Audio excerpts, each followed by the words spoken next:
Despite of మీరు ఇంత social service చేసినప్పటికీ కూడా సార్, గురవారెడ్డి గారి దగ్గరికి వెళ్తే ఆయన ఖచ్చితంగా ఆపరేషన్ అంటారు మోకాలు రీప్లేస్మెంట్కి. అదే బయటకు వెళ్తే డాక్టర్లు అనరు అన్న మాటకి ఏం చెప్తారు? దానికి చాలా చాలా సత్య దూరం అది.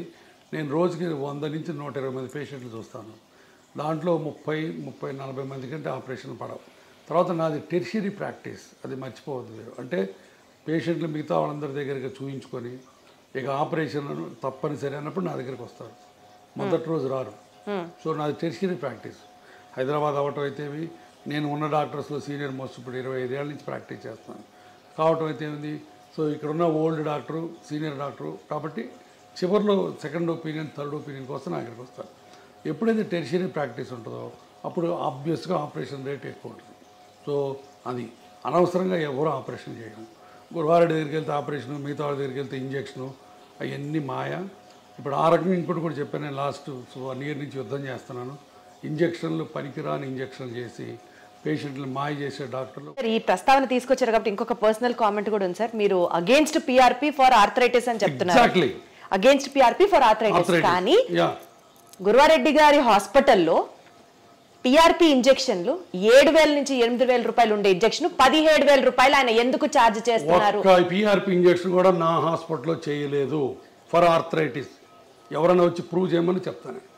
పిఆర్పి ఫర్ స్పోర్ట్స్ ఇంజురీస్కి ఎంత సోపతిస్ అని చెప్పాను ఇందాక. టెండాన్ ఇంజురీస్కి, ఇక్కడ టెన్నిస్ ఎల్బోస్కి ఇస్తే ఇవ్వచ్చు. నేను ఇవ్వను. నా దగ్గర 36 మంది పనిచేస్తారు టీం. స్పోర్ట్స్ మెడిసిన్ వాళ్ళు ఇస్తే ఇవ్వచ్చు.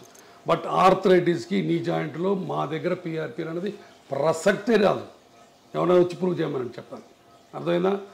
3 ఇప్పుడు స్టెమ్ సెల్స్ అని ఇచ్చి 2,80,000 తీసుకునేది మా దగ్గర జరగదు. నేను ఎగైనెస్ట్ ఏంటంటే PRP in arthritis. Orthopaedic surgeons చాలామంది పిఆర్పీలు టెన్నిస్ ఎల్బోస్కి, యాంకిల్ ఇంజురీస్కి, హీల్ పెయిన్స్కి ఇస్తారు. నాకే రకమైన అభ్యంతరం లేదు. నాకు దాని మీద నేను ఇవ్వను, నేను వాటినే వాడను. అది దాని మీద నాకేం లేదు. ఎందుకంటే పీపుల్ అన్ని చోట్ల ఇస్తారు, కొన్ని చోట్ల మంచి రిజల్ట్స్ ఉన్నాయి. దానికి నేను PRP for other conditions work అయినప్పుడు why not for the knee sir? ఆర్థరైటిస్కి లేదు role. That's what I'm saying. There is no evidence at all. Arthritis is a global phenomena. Global phenomena అంటే మొత్తం కార్టిలేజ్ అంతా పాడైపోయింది. ఈ కార్టిలేజ్ అంతా పాడైపోయినప్పుడు దాన్ని మనం ఉద్ధరించి నువ్వు కార్టిలేజ్ పుట్టించరు. అంటే అయిపోయిన కార్టిలేజ్ తిరిగి మళ్ళీ ఫామ్ అవ్వదా సార్? ఇంత మటుకు గ్లోబల్గా కార్టిలేజ్ రీజనరేట్ అన్నది లేదు. కార్టిలేజ్ సెల్స్ స్పోర్ట్స్ ఇంజురీస్లో చిన్న లేజన్స్ ఉంటే దాంట్లో కాండ్రోసైట్స్ అని, ఓట్స్ అని డిఫరెంట్ ప్రొసీజర్స్ ఉన్నాయి. అవన్నీ ఉపయోగపడతాయి అక్కడ వరకు. అక్కడ కూడా ఫైబ్రస్ టిష్యూ ఫామ్ అయ్యి కొంతవరకు కార్టిలేజ్ సెల్స్ వస్తాయి.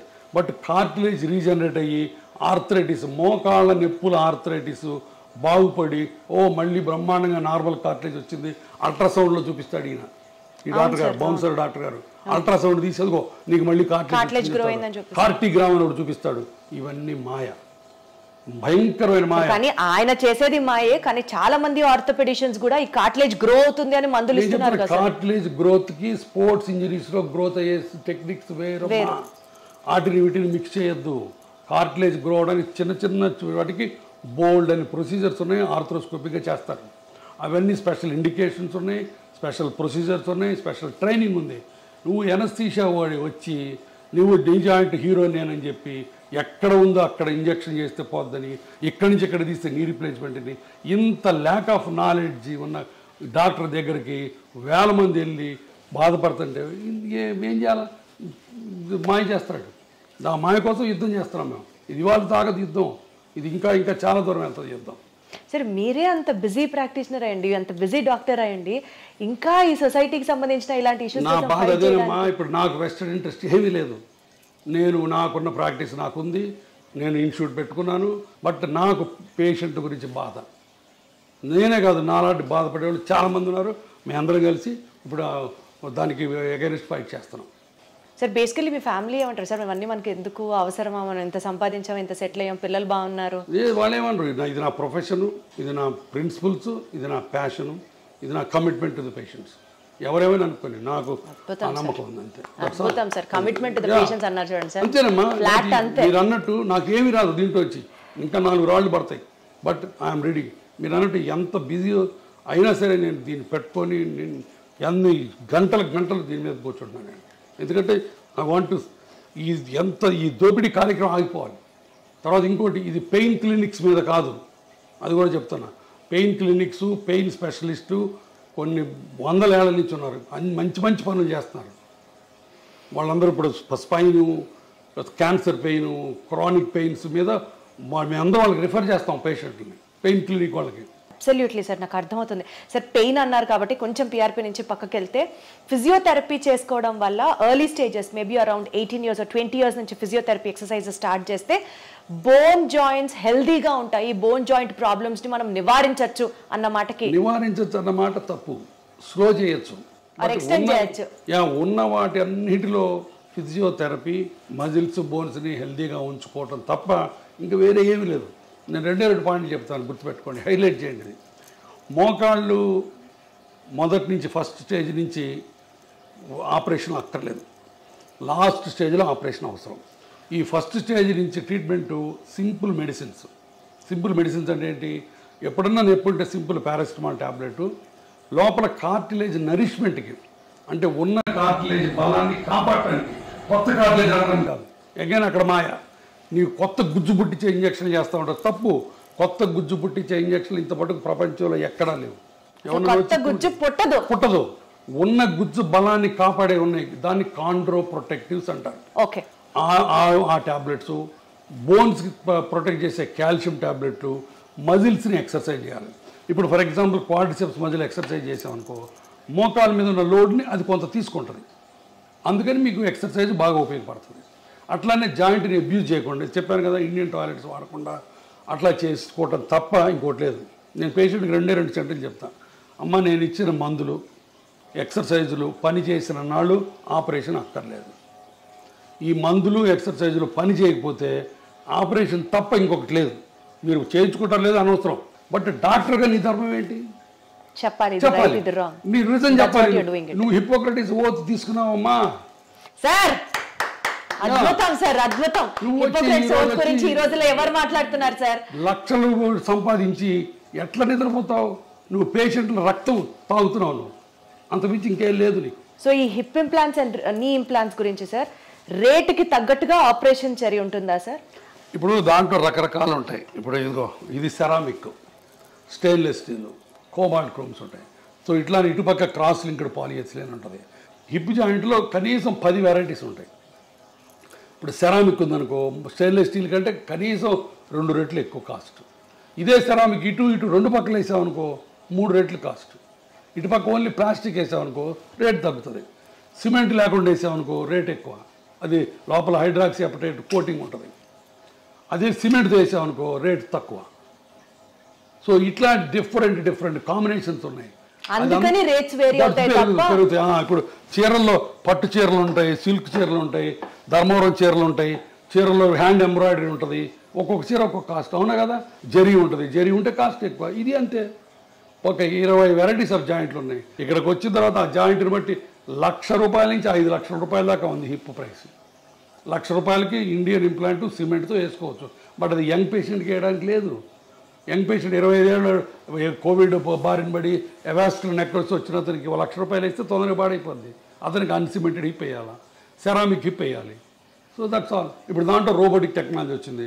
రోబోటిక్ టెక్నాలజీ చేస్తే కొన్ని అడ్వాంటేజెస్ ఉన్నాయి, దానికి ఎక్కువ అవుతుంది. సో ఇవి థింగ్స్. సార్ రోబోటిక్ సర్జరీస్ గురించి మాట్లాడితే sir, your hospital is ranked among the top most robotic surgeries perform చేసే హాస్పిటల్. అది definitely first of all congratulation sir. కాకపోతే రోబోటిక్ సర్జరీస్ అన్నవి are affordable to everybody is one not at all. Robotics ప్రతి వాళ్ళు చేయించుకోవాలి రూలే లేదు. Robotics చేయాలి, అది చేయకపోతే నీ బతుకు దుర్భరం అన్నమాట, అంతకంటే లేదు. ఎప్పుడు చేస్తారు సార్ రోబోటిక్స్? రోబోటిక్స్ వల్ల 2-3 అడ్వాంటేజెస్ ఉన్నాయి, మార్జినల్ అడ్వాంటేజెస్. అది పేషెంట్కి ఎక్స్ప్లెయిన్ చేస్తాం. కొంత ప్రెసిషన్ ఉంటుంది, కొంత post operative pain, immediate post operative pain కొంత తక్కువ ఉంటుంది. ఓన్లీ ఫస్ట్ 2-3 డేస్, తర్వాత మళ్ళీ సేమ్ ఉంటుంది. ఆ ఫస్ట్ 2 డేస్ ఎందుకు ఉంటుంది అంటే సాఫ్ట్ టిష్యూ డిసెక్షన్ తక్కువ ఉంటుంది. తర్వాత ఇప్పుడు అలైన్మెంట్స్ అని డిఫరెంట్ అలైన్మెంట్స్ వచ్చినాయి మోకాళ్ళ ఆపరేషన్లో. ఆ డిఫరెంట్ అలైన్మెంట్ చేయాలంటే రోబోటిక్స్ ద్వారా చేయొచ్చు. ఇవన్నీ కూడా వెరీ సైంటిఫిక్. కానీ రోబోటిక్తోనే చేయాలని రూల్ లేదు. నేను 100 మందికి చేస్తే ఒక 50 మంది రోబోట్ చేయించుకుంటారు, 50 మంది రోబోట్ చేయించుకోరు. బట్ ప్రతి పేషెంట్కి ముందే చెప్తాం రోబోటిక్ వల్ల ఈ ఉపయోగాలు ఉన్నాయి, బట్ ఈ ఉపయోగాల గురించి మీరు డబ్బులు వేస్ట్ చేసుకోవాల్సిన పని లేదని కూడా చెప్తాం. కానీ సార్ ప్రిసిషన్ యాక్యురేట్గా ఉంటుంది, చాలా మినిమల్ ఇన్వేషన్ ఉంటుంది, వీటి గురించి ఇట్లా మాట్లాడితే సక్సెస్ రేటు రోబోటిక్ సర్జరీస్లో ఫర్దర్గా ఏమీ లేదు, రెండిటికి ఒకటే. రోబోటిక్ సర్జరీ వల్ల సక్సెస్ రేట్ ఎక్కువ అవుతుందని ఎవ్వరు చెప్పకూడదు, చెబితే అది అబద్ధం. నేను చెప్పను, నేను ఇంతవరకు ఏ పేషెంట్కి చెప్పలా.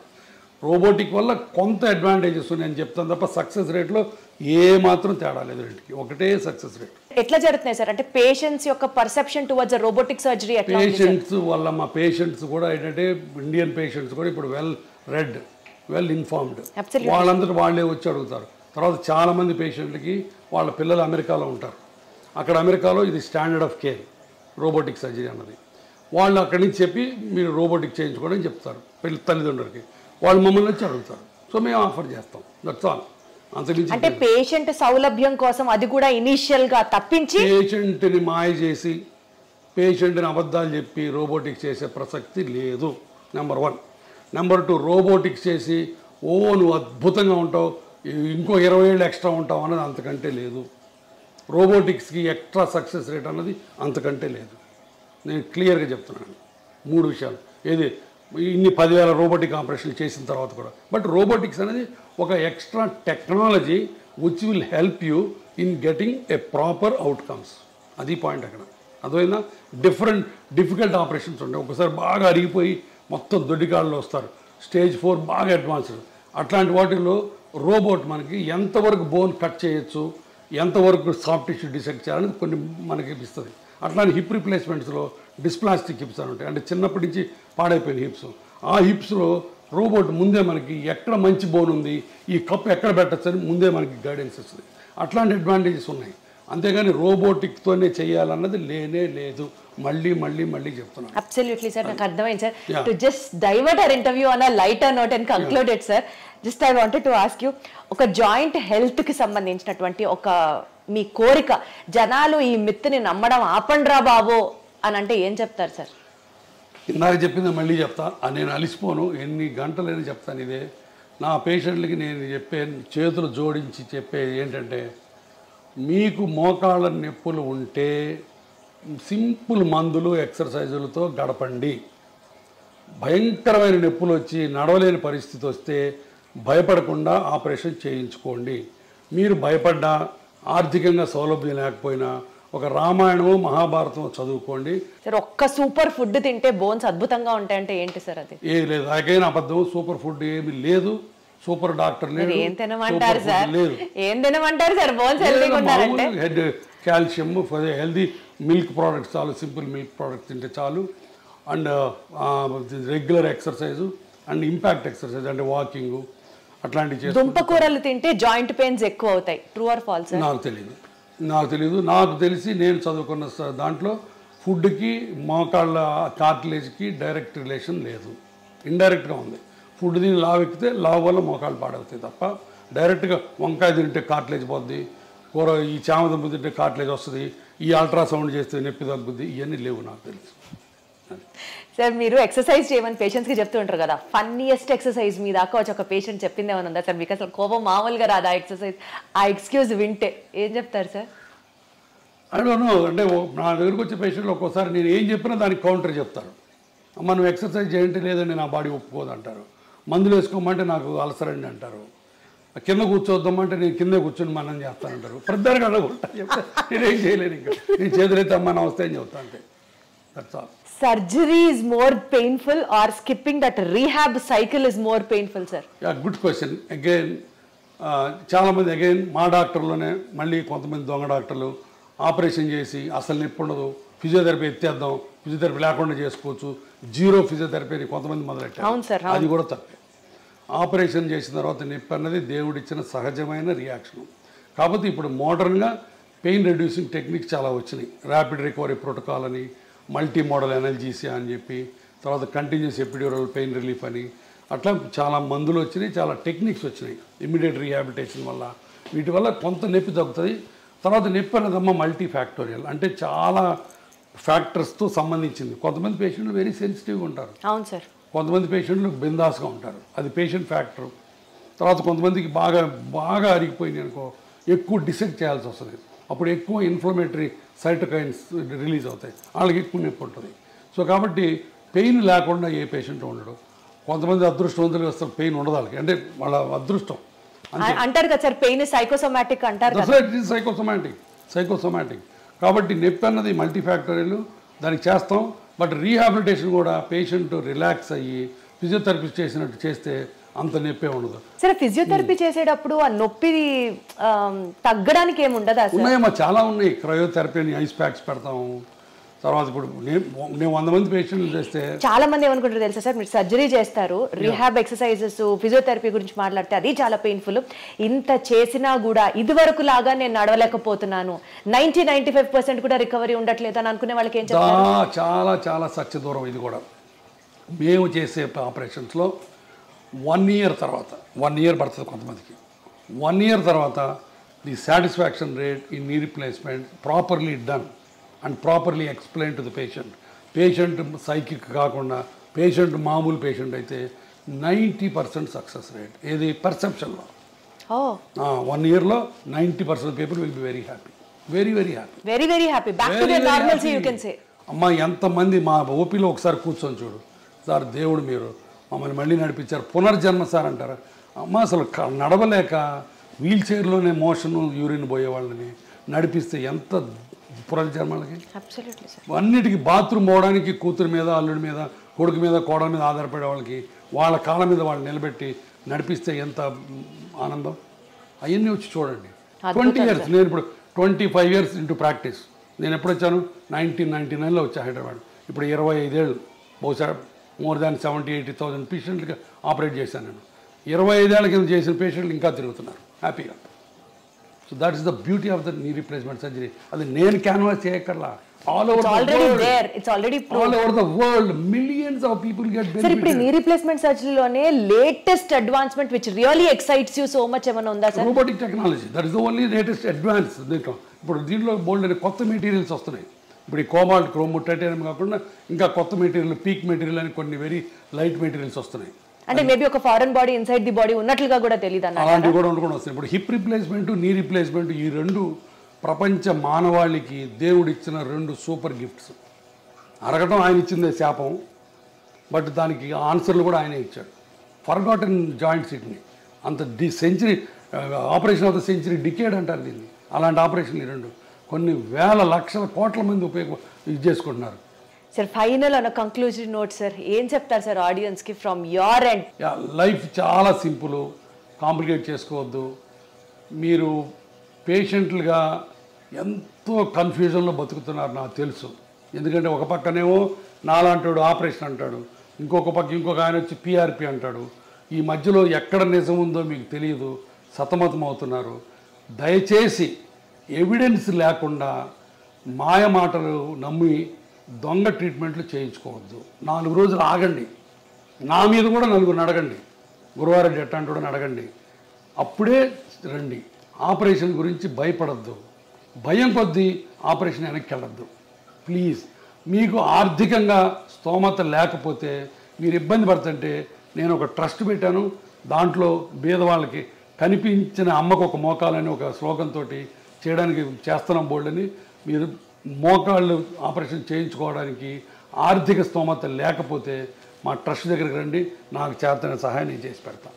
కానీ దొంగ మాటలు నమ్మి ఈ ఇంజక్షన్లు మట్టుకు చేయించుకోవద్దు. మోకాళ్ళ నొప్పులకు మిగతా దానికి ఇంజక్షన్లు మీరు చేయించుకుంటారు లేదో నాకు అనవసరం, నాకు తెలియదు. సో BONE బోన్ అంటే బర్డన్ ఆఫ్ ఓవర్ ఎక్స్పెన్సెస్ అంటారు కదా సార్, సరిగ్గా కాపాడకపోతే, చూసుకోకపోతే అంతే అంతే, that's all. Wonderful sir, so good talking to you. Thank you so much. Thank you.